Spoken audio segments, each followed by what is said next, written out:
السلام علیکم ورحمۃ اللہ وبرکاتہ۔ کولکاتہ کے اندر ایک پروگرام ہونے والا تھا اردو اکیڈمی کی طرف سے، اردو سے متعلق ایک مشاعرہ، جس میں چیف گیسٹ کے طور پر جاوید اختر صاحب آنے والے تھے، لیکن وہ پروگرام کینسل ہو گیا۔ اب سوشل میڈیا پر اور نیشنل میڈیا پر علماء سے متعلق اور فہین اکیڈمی اور جمعیت علماء سے متعلق طرح طرح کی باتیں، غلط سلط باتیں، ایک پروپیگنڈا سوشل میڈیا پہ پھیلایا جا رہا ہے، اور اس طرح کے پوسٹ بھی چل رہے ہیں کہ دیکھو اردو کے دشمن تو خود اردو والے ہیں۔ یعنی یہ پروگرام ہو رہا تھا اردو کی اشاعت کے لیے، اردو کو فروغ دینے کے لیے، لیکن اس پروگرام کو کینسل کروانے والے ہی علماء ہیں۔ اس پروگرام کو کینسل کروانے میں جو بڑا کردار ادا کیا ہے وہ وحیین اکیڈمی کے فاؤنڈر مفتی شمائل ندوی صاحب نے کیا ہے۔ اس طرح کا پروپیگنڈا ایک سوشل میڈیا پہ چلایا جا رہا ہے، جس سے بعض وہ لوگ جن کو پوری صورتحال نہیں پتہ ہے تو وہ یہ سوچ رہے ہیں یار کہ دیکھو علماء خود اردو کے دشمن بنے ہوئے ہیں اور اس پورے پروگرام کو ہی کینسل کروا دیا گیا۔ تو بہت آسان انداز میں آپ سمجھو اس پورا معاملہ کیا ہے۔ اردو اکیڈمی کولکاتہ کی طرف سے ایک پروگرام رکھا گیا تھا، اردو کی اشاعت اور اردو سے متعلق ایک مشاعرہ بھی تھا اس میں، اور چیف گیسٹ تھے جاوید اختر صاحب۔ جاوید اختر کے بارے میں آپ لوگوں کو پتہ ہوگا کہ یہ ایک ایتھیسٹ ہیں، ناستک ہیں، یعنی یہ خدا کو نہیں مانتے، یہ جنت اور دوزخ کو نہیں مانتے۔ یہ کہتے ہیں کہ بس ایسے ہی پوری دنیا کا نظام چل رہا ہے، اللہ کو یہ نہیں مانتے، یعنی خدا کو نہیں مانتے۔ کوئی پرابلم نہیں ہے بھائی، آپ اپنی لائف جیسے چاہو ویسے گزار سکتے ہو۔ آپ ہندو بننا چاہو ہندو بن سکتے ہو، عیسائی بن سکتے ہو، یہودی بن سکتے ہو، مسلمان بن سکتے ہو۔ ہر آدمی کو اس دیش میں آزادی ہے، وہ اپنا دھرم اپنی مرضی سے چوز کر سکتا ہے، نو پرابلم۔ کیا پرابلم ہے اس میں؟ کچھ بھی نہیں ہے۔ کتنے ایسے ایتھیسٹ ہیں جو ہم سے ملنے آتے ہیں، سلام دعا رکھتے ہیں کہ خیر خیریت ہے بھائی، کیا حال ہے، نو پرابلم۔ کتنے ایسے ہمارے ہندو بھائی ہیں جو ہم سے تعلق رکھتے ہیں، علماء سے ملاقات کرتے ہیں، کوئی مسئلہ نہیں ہے۔ پرابلم کیا ہے؟ وہاں کے علماء نے، جمعیت علماء نے اور وحیان فاؤنڈیشن نے جو مخالفت کی تھی وہ اس بات کی تھی کہ اردو کے پروگرام میں ایک ایسی شخصیت کو بلانا جو صرف ایتھیسٹ نہیں ہے، بلکہ وہ ایتھیسٹ ہونے کے ساتھ ساتھ اسلام پر اور اسلامی عقائد پر اعتراض کرتا ہے، وہ خدا پر انگلی اٹھاتا ہے، وہ جنت اور جہنم کا مذاق اڑاتا ہے، وہ قرآن اور حدیث کی جو باتیں ہیں بعض دفعہ اس کا بھی مذاق اڑاتا ہے۔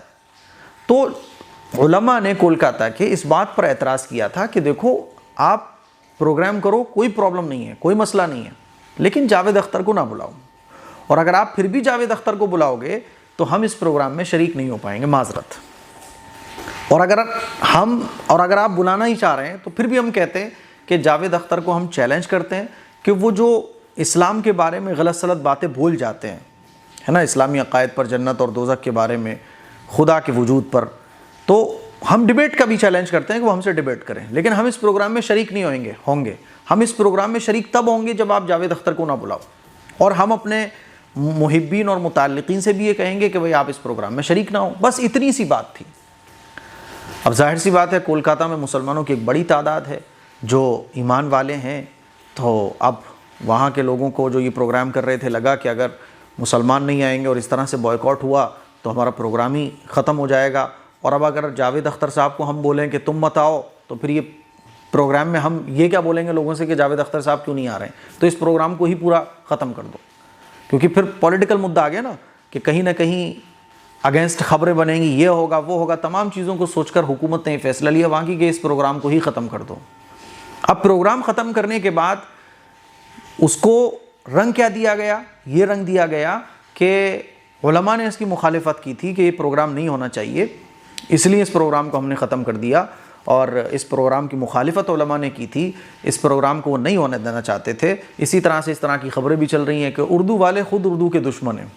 تو میرے بھائی اس کو سمجھنے کی کوشش کرو، اس پروگرام سے علماء کو کوئی اختلاف نہیں تھا، اس پروگرام کے ہونے سے کوئی پرابلم ہم علماء کو وہاں کے نہیں تھی، بلکہ مسئلہ یہ تھا بس کہ اتنے بڑے پروگرام میں آپ جس کو چاہو بلاؤ، کوئی مسئلہ نہیں ہے، لیکن کسی ایسے شخص کو مت بلاؤ جو کسی دھرم پر انگلی اٹھاتا ہو۔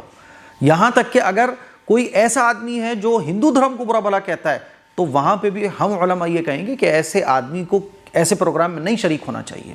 مان لیجئے کوئی پروگرام ہو رہا ہے اور وہاں کوئی ایسا آدمی آ رہا ہے جو ہمارے ہندو بھائیوں کو برا بھلا کہتا ہے, ہندو دھرم کو برا بھلا کہتا ہے, تو ہم بھی یہ بولیں گے کہ بھائی تو اپنا جو نظریہ ہے وہ رکھ اپنے پاس, اپنے نظریے کو خوب بتا تو کہ میں اس نظریے کو فالو کرتا ہوں اور میں اس نظریے کی دعوت دیتا ہوں, لیکن تو اس نظریے کو بتانے کے چکر میں دوسروں کو برا بھلا کہنا شروع کر دے, یا تو مسلمانوں کو برا بھلا کہنا شروع کر دے, مسلمانوں کے نظریوں کو برا بھلا کہنا شروع کر دے, تو ہم ایسے آدمی کو نہیں بلانا پسند کرتے ہیں, اور ایسے پروگرام میں جس میں ایسا آدمی شریک ہو ہم اس پروگرام میں شریک نہیں ہوں گے. بس اتنی سی بات تھی. اور ایک ڈیبیٹ کا چیلنج بھی تھا کہ بھائی آپ جب اپنے نظریے کو اتنا صحیح سمجھتے ہیں تو آئیے ٹیبل پر بیٹھ کر بات کرتے ہیں. لیکن اس کو اس طرح سے پیش کیا جا رہا ہے کہ علماء نے جیسے اس پروگرام کی مخالفت کی تھی, تو مخالفت کسی نے نہیں کی, بس اتنی سی بات تھی. اب اس پروگرام کو ہی کینسل کر دیا گیا. اب کیا بتائیں کہ یہ پروگرام کیوں کینسل ہوا, تو سارا ٹھیکرا وہاں کے علماء پر پھوڑ دو, ایسا نہیں ہے. اس لیے مفتی شمائل ندوی صاحب نے اس کو کلیئر بھی کیا ہے, وہ میں پورا اسکرین شاٹ بھی لگا دیتا ہوں, آپ دیکھ سکتے ہیں. انہوں نے یہ کہا کہ ہماری صرف اتنی بات تھی, نہ تو ہم نے کسی کی مخالفت کی, نہ ہم نے پروگرام کی مخالفت کی, ہماری اتنی اپیل تھی کہ ایسے شخص کو ایسے پروگرام میں نہ بلایا جائے, اور اگر آپ ایسے شخص کو پروگرام میں بلا رہے ہیں تو اس پروگرام میں ہم اپنے ساتھیوں کے ساتھ شریک نہیں ہوں گے, ٹھیک ہے, اور آپ پروگرام کیجیے, نو پرابلم. اور ایک جاوید اختر صاحب کو اوپنلی چیلنج تھا ڈیبیٹ کا بھی, باقی اس کے علاوہ کچھ بھی نہیں تھا. رہی فریڈم آف اسپیچ, تو فریڈم آف اسپیچ کی آزادی ہے, لیکن فریڈم آف اسپیچ کے آڑ میں اس کا یہ مطلب نہیں ہے کہ اس کی آڑ میں آپ دوسروں کے دھرم کو, دوسروں کے عقائد کو, دوسروں کی سینٹیمنٹس کو آپ ہرٹ کرنا شروع کر دو. بس اتنا سا مسئلہ ہے. باقی جو کچھ سوشل میڈیا پہ چل رہا ہے وہ اب آپ سمجھتے رہو گے. یہ سارا خلاصہ ہے پوری خبر کا. اس کلپ کو شیئر کیجیے, دوسروں تک پہنچائیے. السلام علیکم ورحمۃ اللہ وبرکاتہ.